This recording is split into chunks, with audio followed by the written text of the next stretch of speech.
اعوذ باللہ من الشیطان الرجیم بسم اللہ الرحمن الرحیم۔ فرمان الہی ہے، میں ایک مخفی خزانہ تھا، میں نے چاہا کہ میری پہچان ہو، پس میں نے اپنی پہچان کے لیے مخلوق کو پیدا کیا۔ قرآن میں ارشاد باری تعالیٰ ہے، میں نے انسانوں اور جنوں کو اپنی عبادت اور اپنی شناخت کے لیے پیدا کیا۔ عبادت تو ہم سب ٹوٹی پھوٹی اپنی طرف سے کرنے کی پوری کوشش کرتے ہیں، مگر کیا ہم نے شناخت کے لیے کچھ کوشش کی؟ جی بالکل، شناخت کا مطلب ہے دیکھنا، جاننا۔ فرض کریں اگر کوئی آئے اور کہے کہ میں احمد ہوں، یا میں مزمل ہوں، یا کوئی بھی نام اگر لیتا ہے کہ میں یہ ہوں، اور اس سے پہلے آپ ان ہستی سے نہیں ملے ہوں، نہیں جانتے ہوں، لیکن جب آپ دیکھ لیتی ہیں یا کوئی آئے کہے کہ بھئی میرا نام جو ہے وہ ارم ہے، میں ارم ہوں، اور جب ایک دفعہ اس سے مل لیا جائے کہ بھئی یہ ارم ہے، پھر دوبارہ کہیں ملاقات ہو تو ہم اسے پہچان لیں گے نا۔ اگر کوئی اور آئے اس کی جگہ میں کہے کہ بھئی میں ارم ہوں، وہ نہیں ہے میں ارم ہوں، تو آپ یقین کریں گے آپ اسے مل چکے، جان چکے، دیکھ چکے۔ جب آپ کو ایک دفعہ اچھے سے پتہ چل جائے کہ بھئی یہ ہے اور اس کا نام ارم ہے، تو آپ تو اس کو اس باتوں پہ یقین نہیں کریں گے کہ بھئی نہیں، دوسرے کو کہیں گے کہ بھئی نہیں آپ تو نہیں ہے وہ۔ اگر وہ والا ریفرنس دے کہ بھئی میں وہ والی ارم ہوں، تو پھر تو کوئی بھی یقین نہیں کرے گا نا، کیونکہ جس سے ہستی سے مل لیا جائے، ملاقات ہو جائے، اس کی آئیڈینٹیفیکیشن پوری طریقے سے حاصل ہو جائے، آپ کو جب پتہ چل جائے کہ بھئی یہ ہے، تو کوئی دوسرا بندہ اگر اس کی جگہ آ کے بولے کہ میں یہ وہ ہوں، تو انسان یقین نہیں کرے، کیونکہ وہ اس سے مل چکا ہے، اسے دیکھ چکا ہے۔ تو اسی طرح جو ہے وہ اللہ تبارک تعالیٰ اپنے بارے میں کہہ رہے ہیں کہ شناخت کے لیے پیدا کیا ہے۔ اس کا مطلب ہے کہ اللہ تعالیٰ نے اپنی ہر مخلوق کے اندر یہ صلاحیت رکھی ہے کہ اگر وہ محنت کرے اور اللہ کا طالب بنے، طلبگار ہو اپنے رب کی دنیا میں دیکھنے کا، تو وہ اس باری تعالیٰ کو دیکھ سکتا ہے۔ ارشاد باری تعالیٰ ہے، جس نے دنیا میں اللہ تعالیٰ کا دیدار کیا، وہ قبر میں بھی دیدار کرے گا، اور حشر میں بھی دیدار کرے گا، اور جنت میں بھی دیدار کرے گا، مگر جس نے دنیا میں اپنے دل کی آنکھیں نہیں کھولیں اور اپنے پیارے خالق و مالک کو نہیں دیکھا، وہ قبر میں بھی اس دیدار سے محروم رہے گا، اور حشر میں بھی اس دیدار سے محروم رہے گا۔ لہٰذا یہ جو دنیا میں ہمیں مہلت ملی ہے، اس مہلت و غنیمت جانیں اور دل لگا کر کوشش کریں کہ اللہ تبارک تعالیٰ ہمیں اپنے دوستوں کے صف میں شامل کر لے، اور اپنے ان دوستوں میں شامل فرما لے جو ہر وقت ہر گھڑی اس کا دیدار کرتے ہیں۔ یقین کریں کہ ضد کرنے سے تو ماں بھی وہ چیز اگر اس کے دسترس میں نہ ہو، تب بھی وہ اپنے بچوں کو دے دیتی ہے، کسی نہ کسی طریقے سے اس بچے کو وہ چیز جو ہے وہ دلا دیتی ہے کہ بھائی بچہ بے تحاشا ضد کر رہا ہے۔ تو اللہ جو 70 ماؤں سے زیادہ پیار کرنے والا ہے، اگر ہم اس کے آگے روئیں، گڑ گڑائیں، عاجزی کریں، اس کے طالب بنیں کہ اللہ بس مجھے جو ہے وہ تجھ سے محبت ہے، تجھے دیکھنا چاہتا ہوں، تجھ سے پیار ہے، تجھے پانا چاہتی ہوں، تجھے دیکھنا چاہتی ہوں، تیرا قرب ہے، کیا میرا اللہ ہماری فریاد کو نہیں سنے گا؟ سوال پیدا نہیں ہوتا کہ اللہ نہ سنے۔ وہ بڑا غفور الرحیم، بہت محبت کرنے والا، بہت پیار کرنے والا، اور اپنے بندوں کی لاج، محبت کی لاج رکھنے والا ہے۔ اس راستے پہ قدم رکھنے کے لیے ضروری ہے کہ ہم اس کی رحمتوں پر کامل یقین رکھیں، اس کی قدرت پر یقین رکھیں۔ اس دشوار گزار راستے پر چلنے کے لیے سب سے ضروری سامان ہے مرشد۔ جی ہاں،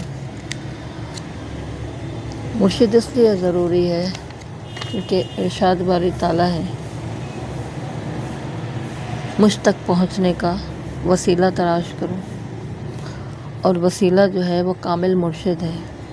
کیونکہ کامل مرشد ہی وہ ہستی ہے جو اس راہ سے واقف ہے۔ جو راستہ جانتا ہے وہی تو منزل کا پتہ بتا سکتا ہے۔ فرض کریں مجھے صدر جانا ہے، مجھے صدر کا راستہ نہیں معلوم، میں کسی سے راستہ پوچھتی ہوں، جس کو راستہ نہیں معلوم ہے وہ مجھے بھٹکا دے گا کہ اس طرف چلی جائیں، اس طرف چلی جائیں، اس طرف چلی جائیں، وہاں سے آئے گا، میں بھٹکتی رہوں گی، پھرتی رہوں گی۔ لیکن اگر کوئی صحیح بندے سے میں راستہ پوچھتی ہوں، وہ راستہ جانتا ہے، تو وہ مجھے بتا دے گا کہ جی بالکل آپ اس طرح جائیں اور اس راستے پر سے آپ کو کوئی پریشانی کا سامنا نہیں کرنا پڑے گا اور آپ آسانی کے ساتھ پہنچ جائیں گے۔ اگر آپ دوسرا راستے سے جاتی ہیں، فلاں راستہ بھی جاتا ہے، لیکن اگر آپ اس راستے سے جاتی ہیں تو وہاں پہ آپ کو جو ہے وہ روڈ جام ملے گا، یا فرض کریں کہ وہاں پہ کوئی ایسی بیریئر ہے، کچھ ایسی بات ہے، تو وہ بتائے گا کہ بھائی وہ مسائل کا سامنا آپ کو کرنا پڑے گا، یا وہ راستہ جو ہے وہ سوٹیبل نہیں ہے، آپ اس طرف سے جائیں گے، راستہ ایزی بھی پڑے گا آپ کو اور بہت آسانی کے ساتھ آپ جلدی پہنچ جائیں گے۔ اس لیے کہ بھائی وہ راستے کو جانتا ہے، اس لیے اس نے میری گائیڈنس کی۔ روحانیت کا بھی یہی ہے کہ روحانیت میں کامل مرشد آپ کا رہنما ہے، راہبر ہے۔ اگر اس کے ہاتھ میں بیعت کرتے ہیں، اس کے اپنے مرشد کے کہے پہ چلتے ہیں،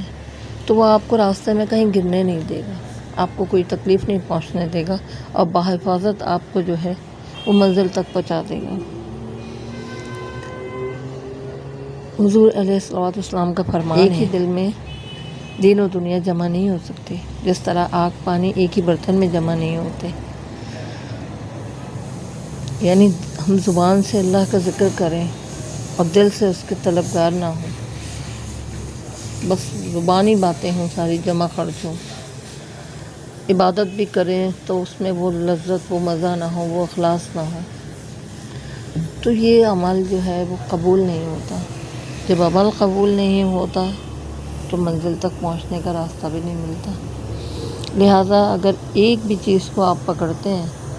تو اس کو پورے خلوص سے کرنے کی کوشش کریں۔ جو نماز ادا کر رہے ہیں اس کو اس طرح کریں کہ سامنے اللہ تعالیٰ ہے، سامنے وہ ہر چیز دیکھ رہا ہے، اس کے کمال و قدرت پہ یقین رکھ کر اس کو سجدہ کریں کہ میں جس ہستی کو سجدہ کر رہا ہوں ہر چیز پہ قادر ہے، چاہے تو ایک پل میں کچھ جو چاہے کر کے رکھ دو۔ جب آپ پورے خلوص کے ساتھ، پورے یقین کے ساتھ سجدہ ریز ہوں گے تو آپ کے سجدے کی طاقت یقین کریں کہ کیا کچھ دلا دیتی ہے، یہ انسان سوچ بھی نہیں سکتا۔ سجدوں میں بہت طاقت ہوتی ہے۔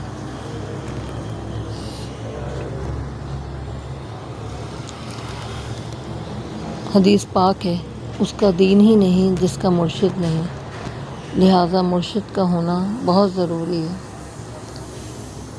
کیونکہ مرشد وہ ہستی ہے جو آپ کو قدم قدم پر آپ کو رہنمائی کے لیے ضروری ہے۔ جس طرح دنیا میں آپ ایجوکیشن حاصل کرتے ہیں، بغیر ٹیچر کے تو آپ اسٹڈی نہیں کر سکتے نا، آپ کو ٹیچر کی ضرورت پیش آتی ہے کہ وہ آپ کو، ظاہر بات ہے کہ آپ کے اسٹڈیز میں آپ کی ہیلپ کرتا ہے، آپ کو سمجھاتا ہے، بتاتا ہے۔ تو اسی طرح روحانیت کا راستہ بھی جو ہے وہ ایسا ہی ہے، جب تک آپ کا مرشد کامل نہیں ہوگا آپ اپنی منزل و مراد تک نہیں پہنچ سکتے۔ سب سے ضروری ہے کہ آپ پہلے کامل مرشد کو تلاش کریں، اس کے بیعت میں جائیں اور اس کی باتوں کو جو وہ آپ کو سمجھائے، بتائے، ان باتوں پر، ان اچھی چیزوں پر پورے خلوص اور پورے یقین کے ساتھ عمل کریں۔ یقین کریں بہت جلد اللہ کی رحمت آپ پر برسنی شروع ہو جائے گی۔ اور سب سے زیادہ کہتے ہیں نا کہ پر لگ جانا، اگر آپ چاہتے ہیں کہ پر لگ جائے اور آپ جو چیز حاصل کرنا چاہتے ہیں اسے جلدی کر لیں، تو اس کے لیے چھوٹی سی چیز پر آپ کو عمل کرنا ہوگا، اور وہ چھوٹی سی چیز ہے تہجد کی نماز۔ 5 وقت کی نماز وہ تو ہم پر فرض ہے، لیکن تہجد کی نماز ایک ایسی نماز ہے جس وقت بندے کو بستر سے اٹھنے میں تکلیف ہوتی ہے، لیکن وہ صرف اپنے اللہ کی محبت میں بستر سے اٹھتا ہے، اور اس وقت کو دیکھنے والا کوئی نہیں ہوتا کہ وہ کیا کر رہے ہیں۔ پوری توجہ اور پورے خلوص کے ساتھ اللہ کے آگے جھکیے۔ اس وقت اللہ تبارک تعالیٰ خود پہلے آسمان پر آ کر صدا دے رہے ہیں کہ ہے کوئی جو مجھ سے مانگے اور میں اس کو دوں۔ ایک بادشاہ، زمین و آسمانوں کا بادشاہ، صرف چھوٹی سی بات کو غور کریں، زمین و آسمانوں کا بادشاہ آواز لگا رہا ہے۔ ایک پرائم منسٹر ہی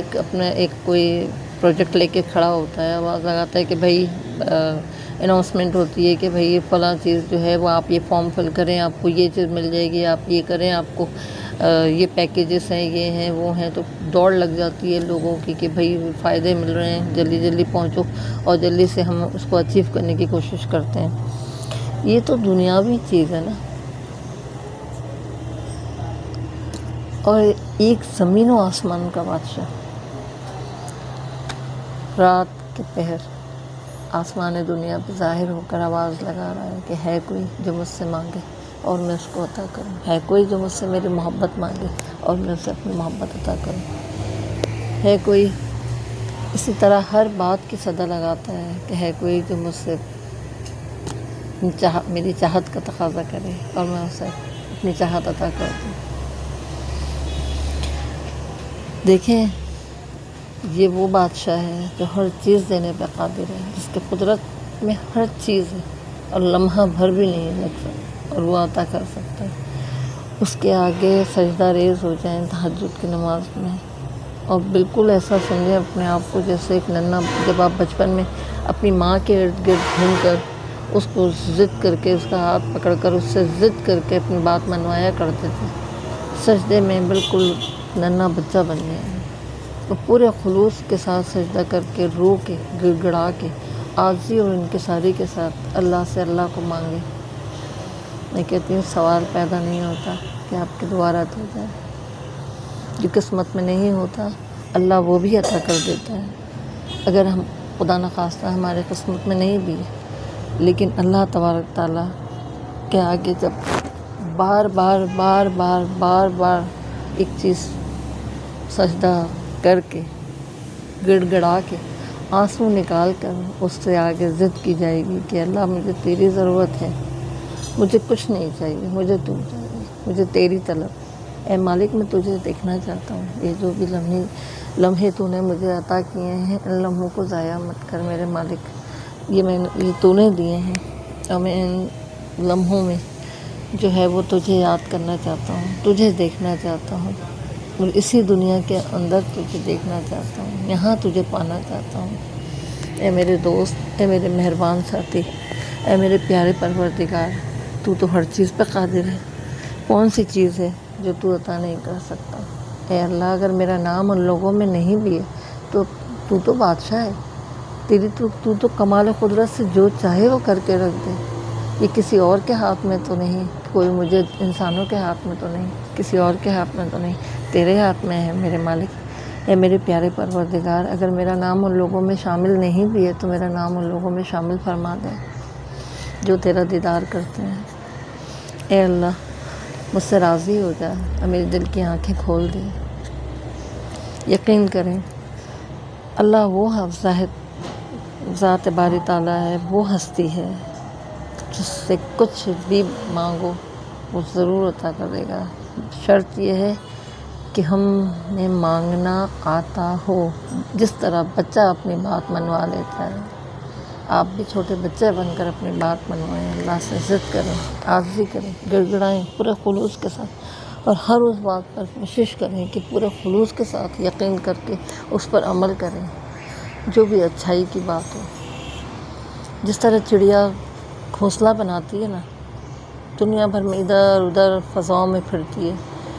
کہیں سے تنکے، کہیں سے دھاگا، کہیں سے کترن، کہیں سے کچھ اٹھا کے لاتی ہے، اور تنکا تنکا جوڑ کے کر کے اپنے بچوں کے لیے جو ہے وہ گھونسلہ تیار کرتی ہے۔ یہ چھوٹی چھوٹی چیزیں ہمارے سیکھنے کے لیے کافی ہیں۔ جب وہ ایک ننھی چھوٹی سی چڑیا ہو کر اپنے لیے گھونسلہ بنا سکتی ہے، تنکا جوڑ کے کر سکتی ہے، کیا ہم انسان چھوٹی چھوٹی سے ہاتھ سے چلتے پھرتے چھوٹی چھوٹی جو نیکیاں ہیں ان کو کر کے اپنی ذات کو ایسا نہیں بنا سکتے کہ ان انسانوں میں اپنے آپ کو شامل کرنے کی اس لائن میں کوشش کریں جن پر برستی ہیں اللہ کی رحمتیں، اللہ کا انعام۔ اور ایک اور چھوٹی سی چیز بتا رہی ہوں آپ کو کہ اگر آپ دیدار باری کرنا چاہتے ہیں اور چاہتے ہیں کہ یہ مقام و مرتبہ آپ کو حاصل ہو، تو پورے خلوص کے ساتھ میری اس بات پر غور و فکر کیجیے گا کہ جو سورہ مزمل ہے، سورہ مزمل کی آپ آیت نمبر 6 سے آیت نمبر 9 کا ترجمہ دیکھیں ذرا، کس قدر خوبصورت ترجمہ ہے اس کا۔ سورہ مزمل آیت نمبر 6، کچھ شک نہیں کہ رات کا اٹھنا نفس باہمی کو سخت پامال کرتا ہے اور اس وقت کا ذکر بھی خوب درست ہوتا ہے۔ آیت نمبر 7، دن کے وقت تمہیں اور بھی بہت سے کام ہوتے ہیں۔ آیت نمبر 8، تو اپنے پروردگار کے نام کا ذکر کرو اور ہر طرف سے بے تعلق ہو کر اس کی طرف متوجہ ہو جاؤ۔ آیت نمبر 9، وہی مشرق اور مغرب کا مالک ہے اور نہیں ہے اس کے سوا کوئی معبود، تو اسی کو اپنا کارساز بناؤ۔ اس آیت کو، ان 3 آیتوں کو، 6، 7، 8، 9 4 آیتوں کو اپنے سینے پہ لکھ لیں، یعنی اس پر بالکل کامل ہو کر اس پر عمل شروع کر دیں کہ آپ نے تہجد میں اٹھنا ہے۔ ایک تو اس کا بہت بڑا بینیفٹ جو اب حاصل ہوگا وہ یہ کہ بندے کے چہرے پر نور آنا شروع ہوتا ہے۔ دوسرا، تہجد پڑھنے والے کی قبر روشن و منور ہوگی۔ اور تیسری جو جس کو میں ٹاپ پریورٹی دوں گی، جو سب سے بڑی چیز ہے، وہ یہ ہے کہ تہجد کی نماز کے وقت میں آپ کے اور اللہ کے درمیان ڈسٹربنس نہیں ہے، کوئی بھی آپ کی توجہ، آپ پورے گم کر دیں اپنے آپ کو اس کے اندر۔ جیسے کوئی بہترین دوست کہیں مل جائے، سالوں سے بچھڑا ہوئے کوئی دوست مل جائے کوئی، تو کیا حال ہوتا ہے؟ کبھی دیکھا ہے کہ انسان کیسے ساری دنیا کو بھول جاتا ہے؟ کالج کی پڑھی ہوئی کوئی سہیلی مل جائے اچانک، تو اپنے بچوں کو، اپنی ہر چیز کو، اپنی سب دنیا کی ادھر گرد کی ہر چیز کو بھول کے انسان وہ لمحے جو ہے وہ ایک دوسرے کے ساتھ جینا چاہتا ہے، کہ دوبارہ وہی چیز اس لمحے کو جینا چاہتا ہے صحیح طریقے سے۔ آپ بھی جو ہے نا اس لمحے کو جئیں، جو لمحے آپ کو ابھی میسر ہے۔ قبر میں لیٹنے کے بعد تو اعمال بند ہو جائیں گے، ابھی قبر کے اوپر لیٹ رہے ہیں، قبر کے اوپر ہیں، ابھی جاگ رہے ہیں، خدا کے واسطے جاگ رہی ہے، اور جاگ کر اس بات پر عمل کیجیے کہ تہجد میں اٹھ کر اس آیت کے حساب سے اس وقت کو اٹھ کر اللہ کا ذکر کریں، اس کے ساتھ تعلق جوڑیں، پوری دنیا سے ہر طرف سے بے تعلق ہو کر اس کی طرف متوجہ ہو جائیں اور بول دیں کہ اللہ میں نہیں جانتا، کسی کو نہیں پہچانتا، کسی کو نہیں جانتا، صرف تجھے جانتا ہوں، تجھ سے مانگ رہا ہوں، تجھ سے میرا تعلق ہے، تو میرا پروردگار ہے، تو میری اس خواہش کا پورا فرما دے کہ تو سب خواہشوں کا پورا کرنے والا ہے، تجھ سے تو میں 1 کروڑ سے بھی زیادہ 1 ارب خواہش کروں تو ایک لمحے میں پورا کرنے پہ قادر ہے تو۔ اور اللہ وہ ذات باری تعالیٰ ہے جس کی طرف کہتا ہے کہ اگر تم 1 قدم اٹھاتے ہو تو میں 10 قدم تمہاری طرف چل کے آتا ہوں، تم 1 قدم چل کر آتے ہو میں 10 قدم، تم چل کر آتے ہو میں دوڑ کر آتا ہوں۔ اتنا پروٹوکول کون دیتا ہے کسی کو؟ ایک جو ہے نا دنیاوی پرائم منسٹر بھی اگر آپ چلے جائیں تو وہ آپ کی طرف دیکھ لے تو بہت بڑی بات ہے، متوجہ بھی نہیں ہوتے ہیں، ان کے پاس اتنا ٹائم نہیں ہوتا کہ ہر ایک بندے کی طرف جو ہے وہ اتنا متوجہ ہو کر اس کی ہر بات کو سنیں، اس کی ہر معاملے کو کریں، کیونکہ انسان ہے، انسان اور رب کے ساتھ میں بہت فرق ہے۔ اللہ اپنے ہر بندوں پر 70 ماؤں سے زیادہ مہربان ہے۔ تو پلیز اس بات کو سمجھیں، پوری طرح اللہ کی طرف متوجہ ہو کر اس کے آگے عاجزی کر کے گڑ گڑا کر اس سے اپنی خواہش کا اظہار کریں، پھر دیکھیں کہ کیسے راستے نہیں بنتے۔ عشق کا سفر دشوار ضرور ہے اور بہت خوبصورت سفر ہے، ایک بار اس کے عاشق بن کر دیکھیں، پھر دیکھیں کہ دین و دنیا کیسے جگمگاتی ہیں۔ کیسے آپ کو آپ کی مراد نہیں ملتی؟ یقین کریں یہ سفر بہت خوبصورت ہے، مشکل ضرور ہے کیونکہ وہ مشکل میں ڈال کر اپنے قریب کرتا ہے۔ چھوٹی سی چیزیں، چھوٹی سی پریشانیاں جو ہم پر آتی ہیں ہمیں نہیں معلوم ہوتا، لیکن ہمارے درجات میں بہت اضافہ فرما دیتی ہیں۔ یہ چھوٹی چھوٹی تکلیفیں، یہ دکھ، یہ سکھ، یہ زندگی کا حصہ ہے۔ اللہ کے شکر گزار بنیں، ہر حال میں، ہر لمحہ، ہر پل اس کی نعمتوں کا شکر ادا کریں۔ آپ کے والدین حیات ہیں، ان کی خدمت کریں۔ بہن بھائیوں، رشتے ناتوں میں جو موجود ہیں ان کی قدر کریں، دنیا میں قدر کریں۔ مرنے کے بعد تو سبھی ایک دوسرے کو معاف کر دیتے ہیں، دنیا میں رہ کر ایک دوسرے کو ان کے خطاؤں کو معاف کرنا سیکھیں، ان سے محبت کرنا سیکھیں، احساس کرنے والے بنیں۔ جس دن آپ نے اپنے سینے میں ایک ممتا ماں کی طرح، ماں جیسے چاہے وہ ایک بچہ پیدا کرے چاہے وہ 10 بچوں کی ماں ہو، وہ اپنے سب بچوں پر ایک جیسی جان لوٹاتی ہے۔ اور اللہ 70 ماؤں سے زیادہ پیار کرنے والا ہے۔ ہر بار جو ہے وہ اپنے بارے میں یہی فرماتا ہے کہ 70 ماؤں سے زیادہ اپنے مخلوق پر مہربان ہے۔ تو پلیز اس کی اس رحمت کو کیش کریں، اس لمحوں کو کیش کریں، اپنی بات کو منوائیں، اللہ سے گڑ گڑائیں، عاجزی کریں۔ اگر آج آپ نے اپنی آنکھیں نہیں کھولی، آج اس دل کو اللہ کی یاد میں مست و مگن نہیں کیا، آج اس دل کو نہیں جگایا، اس دل کو جگائیں کہ دل اللہ اللہ کرنے لگتے ہیں۔ اللہ سے مانگیں کہ اللہ میرے دل کو ایسا بنا دے کہ میرا دل، میرے وجود کا ہر انگ انگ تیری محبت، تیرا عشق سما جائے۔ یقین کریں ایک دفعہ اگر آپ کو اس کی محبت کا ایک لمحہ مزہ مل گیا نا، دنیا کی کوئی چیز آپ کو پیچھے نہیں کر سکتی۔ جس دن عشق سے کھڑے ہو گئے نا نماز پڑھنے کے لیے، اس دن آپ سوچ بھی نہیں سکتے، تصور بھی نہیں کر سکتے کیا کچھ بندہ اپنے لیے لکھوا لیتا ہے۔ اللہ بہت مہربان ہے، بہت مہربان ہے، بہت مہربان ہے۔ ہم خوش نصیب ہیں کہ ہمیں حضرت محمد مصطفیٰ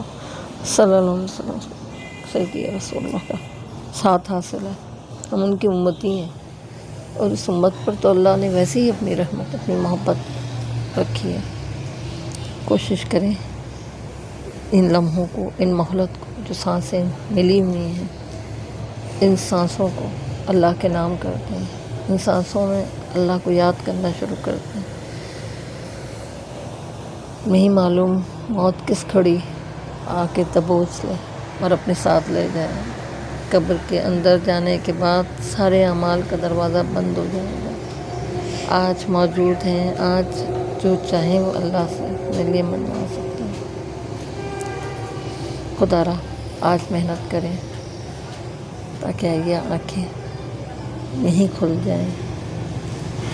اور اس نے جس چیز کے لیے ہمیں اس دنیا میں بھیجا ہے، جو وعدہ ہم سے لے کر اس نے ہمیں زمین پر اتارا تھا، وہ وعدہ کو پورا کرنے کی کوشش کریں۔ اور وہ وعدہ آپ کو یاد ہے کہ اللہ تعالیٰ نے 4000 سال پہلے، کائنات بننے سے 4000 سال پہلے ہر چیز کی روح بنائی تھی۔ چیز وجود میں نہیں تھی کیونکہ دنیا وجود میں نہیں تھی، لیکن ہر چیز کی روح موجود تھی، اور اللہ تعالیٰ نے ان روحوں سے وعدہ لیا تھا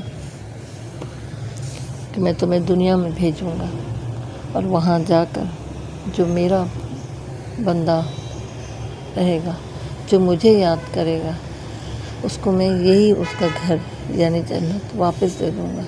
اور جو دنیا میں جا کر مجھے بھول بیٹھا، میری یاد سے غافل ہو گیا، اسی کے لیے میں نے یہ جہنم بنائی ہے۔